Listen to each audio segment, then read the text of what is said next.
জনাইছো আজি ৰাতিপুৱাৰ প্ৰথমটো ব্ৰেকিং নিউজ এডিআৰিত উত্তীৰ্ণসকলৰ বাবে আহি পৰিছে ভাল খবৰ 22 ডিসেম্বৰত লাভ কৰিব স্বাস্থ্য বিভাগৰ চাকৰি নিযুক্তি পত্ৰ 23 ডিসেম্বৰত চাহ জনগোষ্ঠীৰ প্ৰাৰ্থীসকলে লাভ কৰিব নিযুক্তি পত্ৰ আৰু 10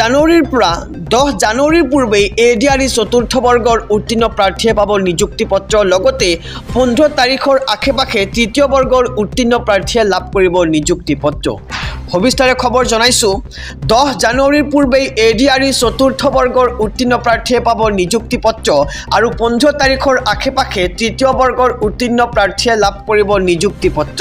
আৰু অভিযান্ত্ৰিক কৃষি আদি আন বিভাগীয় নিযুক্তি শীঘ্ৰে সম্পন্ন হ'ব আৰু ফেব্ৰুৱাৰী মাহৰ 10 তাৰিখৰ পূৰ্বে সম্পন্ন হ'ব সকলো ধৰণৰ নিযুক্তি পৰ্ব আৰু মডেল কোড অফ কণ্ডাক্ট অহাৰ পূৰ্বে সম্পন্ন হ'ব নিযুক্তি প্ৰক্ৰিয়া আৰু এডিআৰিত উত্তীৰ্ণ শিক্ষাৰ্থীক লৈ মুখ্যমন্ত্ৰীৰ ডাঙৰ ঘোষণা 10 জানুৱাৰীৰ পূৰ্বে এডিআৰি চতুৰ্থ বৰ্গৰ উত্তীৰ্ণ প্ৰাৰ্থীয়ে পাব নিযুক্তি পত্ৰ এক ডাঙৰ খবৰ জনাই গৈছো সমগ্ৰ ৰাজ্যবাসীক 15 তাৰিখৰ আশে-পাশে তৃতীয় বৰ্গৰ উত্তীৰ্ণ প্ৰাৰ্থীয়ে লাভ কৰিব নিযুক্তি পত্ৰ আৰু অভিযান্ত্ৰিক কৃষি আদি আন বিভাগীয় নিযুক্তিও শীঘ্ৰে সম্পন্ন কৰা হ'ব আৰু ফেব্ৰুৱাৰী মাহৰ 10 তাৰিখৰ পূৰ্বে সম্পন্ন হ'ব সকলো ধৰণৰ নিযুক্তি পৰ্ব মডেল কোড অফ কণ্ডাক্ট অহাৰ পূৰ্বে সম্পন্ন হ'ব নিযুক্তি প্ৰক্ৰিয়া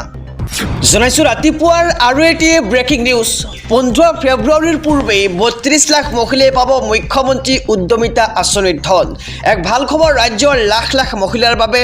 মুখ্যমন্ত্ৰী ডক্টৰ হিমন্ত বিশ্ব শৰ্মাই কৰিছে এক প্ৰকাৰ ডাঙৰ ঘোষণা এক ভাল খবৰ জনাইছো সমগ্ৰ ৰাজ্যবাসীক 2026 চনৰ 15 ফেব্ৰুৱাৰীৰ পূৰ্বে 32 লাখ মহিলাই পাব মুখ্যমন্ত্ৰী উদ্যমিতা আঁচনিৰ ধন আৰু সমগ্ৰ অসমতে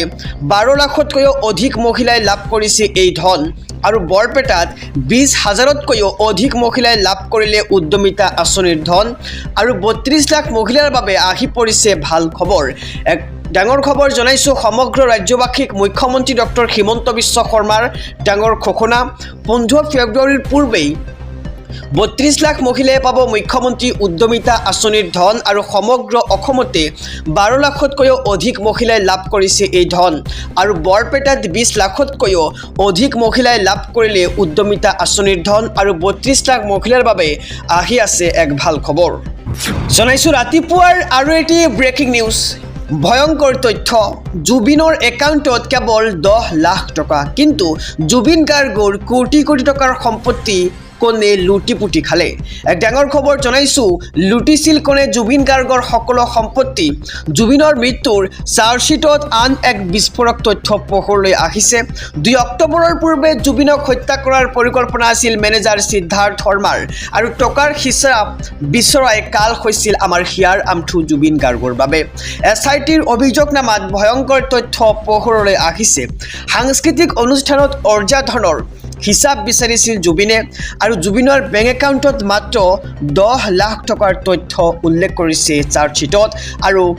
ICICI বেংকত আছে জুবিনৰ এই ধনৰাশি বছৰি হিচাপত জুবিনৰ একাউণ্টত থাকিব লাগে 3 কোটিতকৈও অধিক টকা আৰু এবছৰত জুবিনৰ বিহু অনুষ্ঠানৰ পাৰিশ্ৰমিক 4 কোটি 80 লাখ টকা হয় আৰু এবছৰত 40খনকৈ বিহু অনুষ্ঠান পৰিৱেশন কৰে জুবিন গাৰ্গে আৰু প্ৰতিটো অনুষ্ঠানৰ নগদ ধন লৈছিল জুবিন গাৰ্গৰ মেনেজাৰ সিদ্ধাৰ্থ শৰ্মাই আৰু ধনৰ চুক্তি সম্পৰ্কত কোনো তথ্য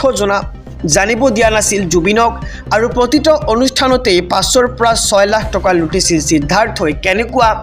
মানুহ আছিল সিদ্ধাৰ্থই আপোনালোকে ইতিমধ্যে গম পাইছে জুবিন গাৰ্গৰ আপোন মানুহবোৰে জুবিনক হত্যা কৰিছে আৰু 12 লাখ পৰ্যন্ত টকা এটা অনুষ্ঠানৰ বাবে চুক্তিবদ্ধ হৈছিল সিদ্ধাৰ্থৰ লগত আৰু জুবিনক কেৱল আদায় দিয়া হৈছিল সৰ্বাধিক 7 লাখ টকা আৰু জুবিনৰ মৃত্যুৰ চাৰ্জশ্বিটত আন এক বিস্ফোৰক তথ্য পোহৰলৈ আহিছে 7 লাখ টকাৰো 15% কমিশ্যন লৈছিল মেনেজাৰ সিদ্ধাৰ্থই এফালে লুটিছিল আৰু আনফালে আহি জুবিন গাৰ্গৰ পৰাও সেই 7 লাখ টকাৰ পৰা 15% কমিশ্যন লৈছিল জুবিন গাৰ্গৰ মেনেজাৰ সিদ্ধাৰ্থ শৰ্মাই আৰু জুবিনে এই কথা পোহৰলৈ আনিছিল বিভিন্ন মহলৰ জৰিয়তে আৰু 2 অক্টোবৰত সিদ্ধাৰ্থক টকাৰ হিচাপ দিবলৈ কৈছিল জুবিনে আৰু বিচাৰিছিল চিনেমা জুবিন গাৰ্গৰ খাৰঘুলিৰ ঘৰ আৰু ষ্টুডিঅ'ৰ খৰচৰ হিচাপ বিচৰাৰ বাবে জুবিনক লৈ ক্ষোভিত হৈ পৰিছিল মেনেজাৰ সিদ্ধাৰ্থ আৰু তিনি সহযোগীৰ সৈতে সেইবাবে সিদ্ধাৰ্থই ৰচিছিল হত্যাৰ পৰিকল্পনা 2 অক্টোবৰত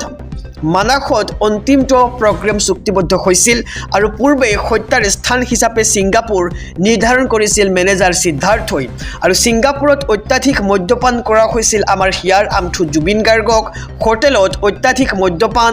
য়ৰ্ড পাৰ্টিটো দিয়া হৈছিল সুৰাৰ অফাৰ আৰু অচেতন অৱস্থাত জুবিনক 75 মিনিট সাগৰৰ পাৰতে ৰখোৱা হৈছিল অচেতন হৈ পৰাৰ 1 ঘণ্টাৰ পাছতহে জুবিনক চিকিৎসা প্ৰদান কৰা হৈছিল সিদ্ধাৰ্থ শৰ্মা শ্যামকনু মহন্ত শেখৰজ্যোতি গোস্বামী অমৃত প্ৰভাৰ গাফিলতিও আহিছিল পোহৰলৈ আৰু যাৰ বাবে চাৰিওকে হত্যাকাণ্ডৰ গোচৰত অভিযুক্ত কৰিছে SITয়ে আৰু BNSৰ অধীনত 103 ধাৰাত গোচৰ পঞ্জীয়ন 4 কালপিতৰ বিৰুদ্ধে 2026 চনৰ 1 জানুৱাৰীৰ পৰা ৰাজ্যত আহিব বৃহৎ পৰিৱৰ্তন আজি সাজু কৰক 5 বিধ নথিপত্ৰ এক ডাঙৰ খবৰ জনাইছো সমগ্ৰ ৰাজ্যবাসীক ৰাজ্যৰ লাখ লাখ লোকৰ বাবে আহি পৰিছে ডাঙৰ খবৰ 1 জানুৱাৰীত ৰাজ্যবাসীয়ে পাব কেইবাটাও ডাঙৰ উপহাৰ আৰম্ভ হ'ব 4টাকৈ নতুন আঁচনি 1 জানুৱাৰীৰ পৰা ৰাজ্যত আৰম্ভ হ'ব বাবু আঁচনি আৰু যুৱকসকলে কৰিব পাৰিব আবেদন হিগৰে সাজু কৰক যাৱতীয় নথিপত্ৰ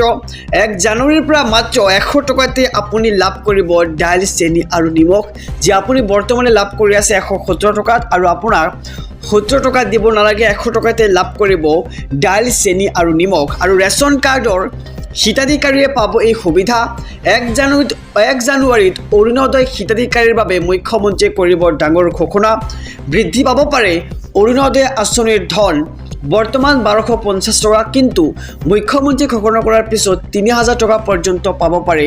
অৰুণোদয় হিতাধিকাৰীসকলে আৰু জানুৱাৰীত ৰাজ্যবাসীক ৰন্ধন গেছত পাব ৰাজ সাহায্য মাত্ৰ 300 টকাতে লাভ কৰিব উজ্জ্বলা ৰন্ধন গেছ আৰু মুখ্যমন্ত্ৰী সুলভ ইন্ধন আঁচনিৰ হিতাধিকাৰীও পাব 250 টকা ৰাজ সাহায্য আৰু 1 জানুৱাৰীত ৰাজ্যবাসীয়ে পাব কেইবাটাও ডাঙৰ উপহাৰ জনাইছো SB অসম মিডিয়াৰ সমুদৰ্শকক আৰম্ভ হ'ব 4টাকৈ নতুন আঁচনি আৰু 1 জানুৱাৰীৰ পৰা ৰাজ্যত আৰম্ভ হ'ব বাবু আঁচনি যি আঁচনিৰ জৰিয়তে যুৱকসকল উপকৃত হ'ব জনাইছো আৰু এটি ব্ৰেকিং নিউজ ডাঙৰ খবৰ কঠোৰ হৈছে নিৰ্বাচন আয়োগ মুখ্যমন্ত্ৰীৰ সমষ্টিৰ পৰা কৰ্তন 61000 ভোটাৰৰ নাম এক ডাঙৰ খবৰ জনাইছো SIR কাৰ্যকৰী হোৱাৰ পাছতে কঠোৰ হৈছে নিৰ্বাচন আয়োগ সমষ্টিয়ে কৰ্তন হাজাৰ ভোটাৰৰ নাম আৰু ভোটাৰ তালিকাৰ পৰা আঁতৰিল প্ৰায় 42 লাখ ভোটাৰৰ নাম আৰু পশ্চিমবংগৰ পাছতে এবাৰ ৰাজস্থানত কঠোৰ ৰূপত নিৰ্বাচন আয়োগক দেখিবলৈ পোৱা গৈছে মৃত্যু অন্য ঠাইলৈ স্থানান্তৰিত ডুপ্লিকেট ভোটাৰৰ নাম কৰ্তন নিৰ্বাচন আয়োগৰ কেবিনেট মন্ত্ৰী ৰাজ্যবৰ্ধন সিং ৰাথোৰৰ সমষ্টিৰ পৰা বাদ পৰিছে 68000 ভোটাৰৰ নাম আৰু মুখ্যমন্ত্ৰী ভজনলাল শৰ্মাৰ সমষ্টিৰ পৰা কৰ্তন 61000 ভোটাৰৰ নাম উপমুখ্যমন্ত্ৰী দিয়া কুমাৰীৰ সমষ্টিৰ পৰাও কৰ্তন হৈছে 57000 ভোটাৰৰ নাম আৰু ভোটাৰ তালিকাৰ পৰা নাম বাদ পৰাসকলে এমাহৰ ভিতৰত দাখিল কৰিব পাৰিব আবেদন আৰু জয়পুৰ জিলাত কৰ্তন হৈছে 5,36,276 গৰাকী ভোটাৰৰ নাম আৰু SIR কাৰ্যকৰী হোৱাৰ পাছতে কঠোৰ হৈছে নিৰ্বাচন আয়োগ সমষ্টিয়ে কৰ্তন হাজাৰ ভোটাৰৰ নাম আৰু সমষ্টিয়ে ইতিমধ্যে ভোটাৰৰ নাম কৰ্তন কৰা হৈছে পশ্চিমবংগৰ পাছতে এইবাৰ ৰাজস্থানত কঠোৰ ৰূপত নিৰ্বাচন আয়োগ